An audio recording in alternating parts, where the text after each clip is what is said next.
Hello, in this video we are going to talk about neural networks, and also we will understand why is it important to understand how neural network works for solving a computer vision problem. I will be discussing about building neural networks with perceptrons, single layer and the deep neural network will be discussed, how they are applied, and how do we quantify loss and the empirical loss. So these two things will be discussed. We will also be discussing about two more losses, binary cross entropy loss and the mean square error loss. How we will be training the neural networks will be discussed. The loss optimization, gradient descent and the back propagation will also be discussed. Now building the neural network with a perceptron. We have already seen this in the previous video that the perceptron is consisting of the inputs x1 to xm, the bias and also the other weights. The sum function, the nonlinearity activation function is also used, and also the output. The output is calculated using the summation and the multiplication of that summation with the activation function. So you can see this is the formula, z equal to w naught plus summation j equal to 1 to m xj wj. Now let's say that you have two outputs, you are not having just one output. Initially we were having only one output as z. Now we have multiple outputs. Now what to do? For z1 you will be solving y1 equal to gz1, and similarly for z2 you will be solving y2 equal to gz2. y1 and y2 will be acting as the outputs. Now this ith term is included from the point of view of z, and we can modify the formula we have seen earlier with this 0 comma I and wji. Now because all the inputs are densely connected to all the outputs, these layers are also called dense layers. So this is a dense layer because everyone is connected to each other, right? In this layer all the units are connected to all the units in the second layer. So because this is densely connected, this is called dense layer, and it is also called fully connected layer. Let's move ahead. Now this is the way to use it in TensorFlow. Layer equal to tf.keras.layers.dense, units equal to 2. It means that you want to use a dense layer with two units, z1 and z2. Obviously this is not a dense layer, right? Because x1, x2 up to xm are the inputs. We are talking about the dense layer. Dense layer has two units of neurons, z1 and z2. So moving ahead, single layer neural network. Why single layer? That if you want to build this neural network, this is the input, this is the output, we have only one hidden layer. This one hidden layer is called single layer neural network. Now w1 is the vector of the weights from inputs to the hidden layer, and w2 is the vector of the weights from the hidden layer to the output. When you want to solve this, you have to solve this gz1, gz2, gz3. So corresponding to every z value you have to apply your nonlinear activation function to get the output, and similarly you will be getting the output in form of y1 hat or the y2 hat. The formulas are same, we have seen this earlier. You have to multiply your g and z1. Now in this figure we can see that w12 resp 1 in this bracket. So this round bracket means that you are working on layer 1, and this 1 comma 2, 2 comma 2 and m comma 2 means the 1 2 up to m is the input value, and this 2 2 2 means that you are using this second unit of the hidden layer. Because you are using the connection with the z2, that's why here it is 2 2 2. Right, now you can get the value of z2 equal to w of 0 comma 2 of the layer 1 plus sigma j equal to 1 to m xj wj comma 2 resp this 1 is the layer, and you can similarly solve all the values and get this equation. Moving ahead, now if you want to add even more layers, you can add at these x places, and you can get multiple hidden layers within the neural network, but this is about multi-output perceptron. So this y1 and y2 are the outputs. This is multi-output, and the multiple dense layers can be added by using this command of tf.keras.layers.dense. This n is number of neurons. It can be any number, but the output is 2 because my output layer has two outputs. That's why this dense layer has two value in it, because this is multi-output perceptron. Now if you want to make your network more dense, you can add multiple layers, and just imagine that there is this layer, this layer, this layer, and this one. So there will be total of 5 hidden layers and one output layer, and that's how you can work on with the deep neural network. Now this can be done practically by just using this same command tf.keras.layer.dense. Only you have to use this comma and continue uh, building all the dense layers. Keep this in mind that you want to build this model as sequential model, because one after the other you want to send your information from the initial phase to the next phase to the next phase till the end. So this is a sequential model, right? And this Keras is an API which is built over TensorFlow. We will do it practically also. So this is how it works in the deep neural network. Now applying neural network, how can we apply? Let's talk about this problem. You might think that will I pass this class? Now let's say that x1 is the number of lectures you attend and x2 is the hours you spend on the final project, and this is kind of the, let's say, previous year's results, and people who had passed this subject have done work like this. So these green dots are the passing values and these red dots are the fail values. Now if you want to know if this 4,5 will work for you, so 4 is the number of lectures you attend and 5 is the hour you spend on the final project. Obviously these values are hypothetical, but let's say that you want to get this violet circle to be converted to the red circle or the green circle. Now you want to train your network. Obviously we visually know that this is part of this cluster. It has to give the answer as pass. Now let's see how will you generate this in a neural network. Now let's say that you have this value of 4 and 5 as the inputs. X1 is 4, 5 is this x2. You are generating this one hidden layer Z1, Z2, Z3. There are 3 neurons in that dense layer, and you are getting the output as predicted equal to 0.1. Now 0.1 is very near to 0. You are saying that the person will fail. Why? Why is this answer coming up? Because the neural network has not been trained yet. So the actual value has to be 1. We know already. We had seen that cluster that it falls in within the green circles, so it has to be a pass. The actual value has to be 1, but the predicted is saying that it is 0.1. It is saying it is 0. So what is this incorrection? Now how can we judge this different answers, the predicted versus actual? This loss value of our network measures the cost incurred from incorrect predictions. Now let's say that this yi, the actual value was 1, but my predicted value is 0.1, which is coming from f of xi comma w.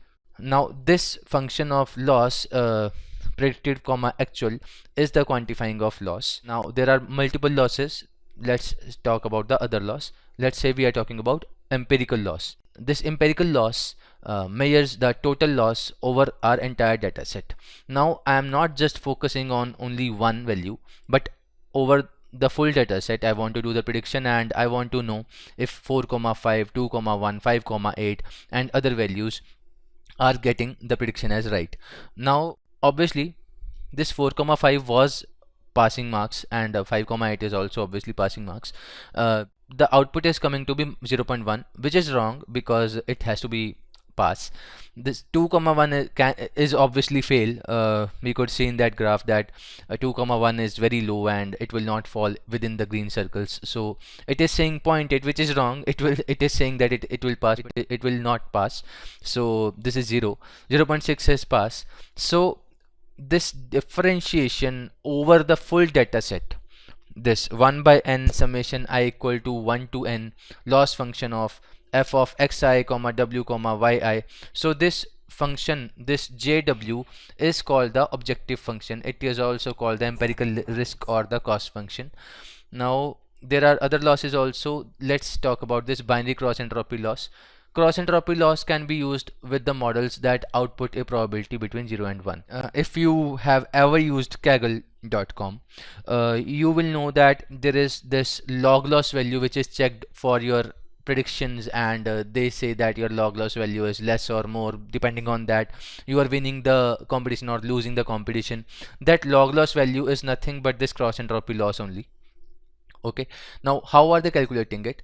Let's say that they are using this network that which you are using, and the output are something like this, but the loss function is calculated something like this. Don't get confused from this part.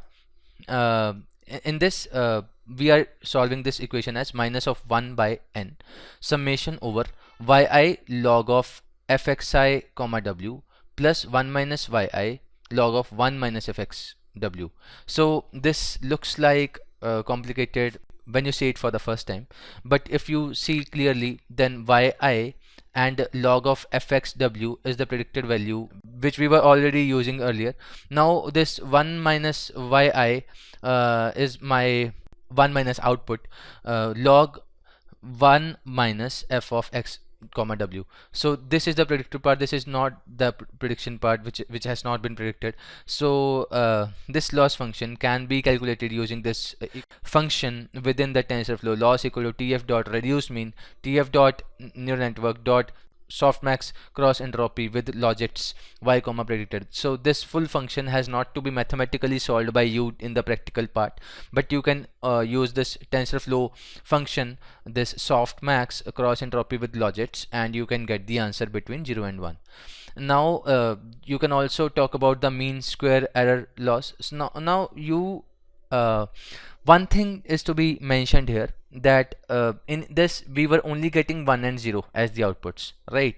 But now if you want to get your answer in the percentage, that if it is 90% probability that you will pass or 95% probability, so you are getting these numbers. Now this can be calculated using the mean squared error loss, which is equal to j of w 1 by n summation I equal to 1 to n yi minus f of xi comma w whole square. The difference has to be whole square, that's why we are using this squared. Mean error loss means mean means 1 by n of summation part, error means this difference part, squared means this squaring the difference, and the loss is understandable. So break these into different words and you will understand this formula very easily. Now you have to if you want to implement this function, you have to do these two commands: loss equal to tf dot reduce mean tf dot square tf dot subtract y comma predict, and then you have to use this function of dot losses dot mse, this y comma predicted. Moving ahead, now how do we train our neural network? Now we want to talk about this loss optimization, and we have to achieve the lowest loss for it. This function we have already seen, 1 by n summation I1 to n, and the loss function of the predicted value and the actual value. So we are adding this argmin function along with this, and based on that our work will be done for the achievement of the lowest loss. Now remember that w is equal to weights for each layer, for the w0, then the w1, and up to nth layer. So all of them are combined into a vector called w, and now we want to do something regarding that for achieving the lowest loss. Now this is a plot of w0 and w1 only, and this is the function j w0 comma w1. So these two weights are being visualized, and you can see that there is this mountain area and the valley area in this. So this is a 3D plot. Within this, now our goal is to achieve the lowest value of this loss, and you can anyone can predict that the lowest value is at this point. This is the lowest point, as we can see from this angle, that at this point the value is minimum. We are at this, let's say, -3 value, so this one is touching nearly at -3 value of j w0 w1. All of those all the other values are above -3, So this is the bottommost point we have to reach here. Now how to do that? Let's say that we pick a random value of w0 comma w1. So this is the point which we initially pick. This is the point, right? Now let's compute the gradient, and when we compute the gradient, the direction is towards upwards. This is gradient is equal to delta of jw over delta w. Now we want to go against this gradient, and we want to move towards the bottom side because we have to reach at this point of -3, right? Now if we move to the opposite direction and taking small steps, we will reach here. Repeat until convergence. Convergence means our value is constant now, there is no change. No more change can be done, so that's convergence. So when we take small steps and we reach at this point, so this is our end goal. Now how to do that in algorithmic form? So you can say it can be done in 5 steps. Initialize weights randomly and loop until convergence. So these two points are being repeated until we reach the convergence point. We reach the bottom point, we can return the weights. So those will be the lowest values of weights which are optimal and can give us the lowest error. So how to do that practically? So this is a small program, and most important part is this one, compute the gradient. Right now when you want to compute the gradient, it can be done through this function within the TensorFlow, gradient equal to g dot gradient loss comma weights. So practical point of view, it is easy to implement, but yes, you have to have the understanding. I have seen people even in the organizations that they know what is gradient descent. They know that we have to move to the bottom point, but they do not understand how it works and what is the mathematics behind it, and no one expects them to, because their job role is to get the product running. So they are more into practicality, and they are working for their products. And researchers do look into these things. If you want to build your own algorithm, if you want to publish a research paper maybe, so you need to understand all of these small things, because then only you can change a algorithm to make it work better, right? And there are some drawbacks also for this gradient descent method, but we will discuss it later. Let's visualize how this W2 is affecting us. How does a small change in the weight, example W2, affect the final loss? How is it affecting this JW overall? So this is calculated by a chain rule. Let's say if you want to solve this equation, you have to perform a chain rule. Delta JW upon delta W2 is equal to delta JW upon delta Y hat into delta Y hat upon delta W2. This is a chain rule, and I hope that you understand this. Now if you want to do it with W1, you have to solve this, and for solving this you have to again apply chain rule and solve the equation to this thing. So you have to you can write these things and maybe solve for yourself how these works. So but this is a basic chain rule, I hope you know that. So repeat this for every weight in the network using gradients from the later layers. So this is only for 2 weights, W1 and W2, and only for one node, Z1. There might be hundreds of nodes and there might be hundreds of weights, so you have to do that using the programming. It can be done using vectorization technique. So try to solve that mathematically also. So I hope that you understand how this backpropagation works. So this is backpropagation, doing the chain rule and understanding how the things are working. So this is backpropagation, right? Okay, thank you.